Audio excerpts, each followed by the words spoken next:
Welcome back to the Literature Club series, everyone.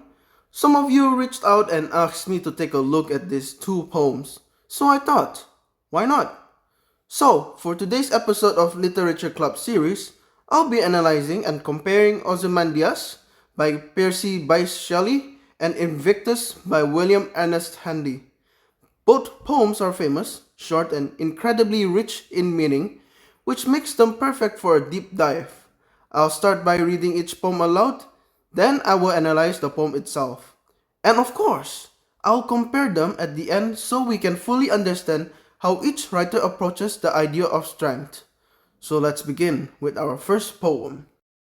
Ozymandias by Percy Bysshe Shelley. I met a traveler from an antique land who said, "Two vast and trunkless legs of stone stand in the desert. Near them on the sand, half sunk, a shattered visage lies, whose frown and wrinkled lip and sneer of cold command tell that it's a sculpture, while those passions read, which yet survive, stamped on these lifeless things, the hand that mocked them, and the heart that fed, and on the pedestal these words appear: My name is Ozymandias, Kings of Kings. Look on my works, yet mighty and despair. Nothing besides remains, round the decay of that colossal wreck, boundless and bare, the lone and level sands stretch far away." As we can analyze from this poem, Ozymandias is a poem about pride, power, and the inevitable downfall of human ambition. What makes it so striking is how Shelley delivers all of this in a single image: a broken statue in the desert. The poem opens through a framed narrative, a traveler telling speaker about what he saw. This creature distance, and that distance helps emphasize how long Ozymandias has been forgotten. Shelley uses the broken statue as a symbol of political arrogance. The sneer of cold command suggests that a ruler who governed through fear, but now his legacy has crumbled. The irony is sharp. Ozymandias tells future generations to look on my works and despair, yet there are no works left. The only thing that remains is emptiness. The language plays a big role in shaping this meaning. Shelley uses vivid imagery, trunkless legs of stone, or shattered visage, or colossal wreck, to help the reader picture a fallen monument. Alliteration like cold command highlights the harshness of the ruler's personality. Even the structure of the sonnet feels disrupted, which mirrors the fractured statue it describes. Ultimately, the poem is a reminder that external power doesn't last. Time erases monuments, titles, and pride. It's a critique of rulers who believe they can dominate history, only to be swallowed by the lone and level sands that outlive them. And let us move on to our second and final poem, Invictus by William Ernest Henley. Out of the night that covers me, black as the pit from pole to pole, I thank whatever gods may be for my unconquerable soul. In the fell clutch of circumstance, I have not winced nor cried aloud. Under the bludgeoning of chance, my head is bloody but unbowed.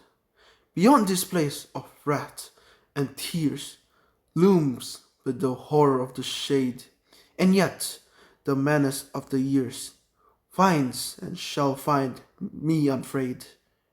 It matters not how strait the gate, how charged with punishment the scroll. I am the master of my fate. I am the champion of my soul. So after analyzing this poem, we can conclude that Invictus approaches power from opposite direction. Instead of political dominance, Henley writes about a power that comes from within, the power of endurance and self control. He wrote this poem while recovering from a serious illness, and that context is reflected in the intense imagery of darkness, struggle, and pain. The poem opens with the metaphor of night, described as black as the pit from pole to pole. It's not just literal darkness, it represents suffering and uncertainty. But despite being surrounded by hardship, the speaker maintains dignity. Lines like, "My head is bloody, but unbowed," show that his body may be harmed, but his spirit stay resistant. Handy uses strong, rhythmic language to reinforce the poem confidence tone. The ABAB rhyme scheme is steady, almost like footsteps, controlled, deliberate, unshaken. The tones build towards the final declaration: I am the master of my fate. I am the captain of my soul. These lines have become iconic because they capture the essence of human resilience. So while Ozymandias focused on the collapse of external power, Invictus celebrates internal strength that cannot be broken no matter the circumstances. Now that we analyzed both poems, we can finally place Ozymandias and Invictus side by side. And when we do that, the first thing that stands out is how sharply they contrast in their philosophies about power and human strength. Ozymandias looks outward at a king whose authority was built on fear, monuments, and the need to be remembered, while Invictus looks inward at a speaker whose strength is entirely self generated, independent of fame, legacy, or physical power. One poem examines the collapse of external dominance, and the other celebrates internal resilience. And together, they create a powerful contrast between what fades and what endures. Even their structures reflect this difference. Ozymandias is technically a sonnet, but Shelley intentionally disrupts the expected pattern. The rhyme scheme shifts, overlaps, and never settles comfortably into one tradition.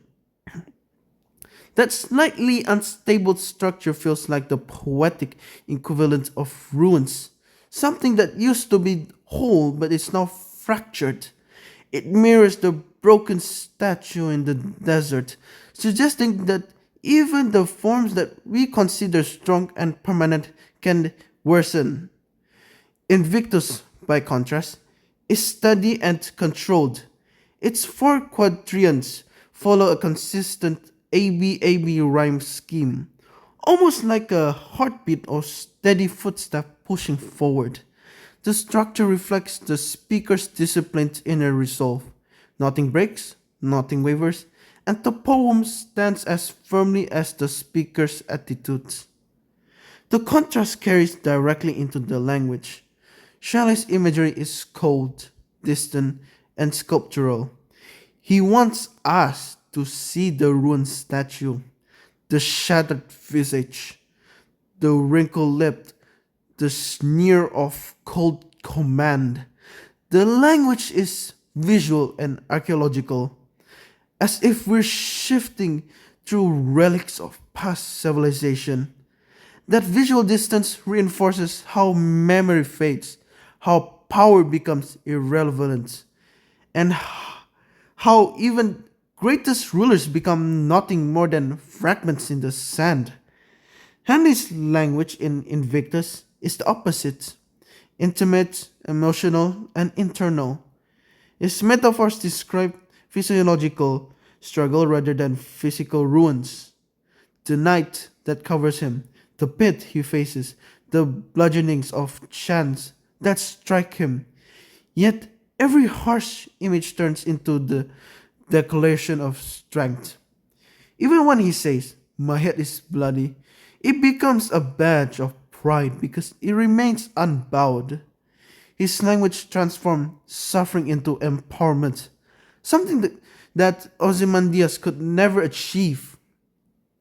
Tone deepens this contrast. Ozymandias used detached, almost ironic tone. Everyone in the poem is speaking about Ozymandias from a distance.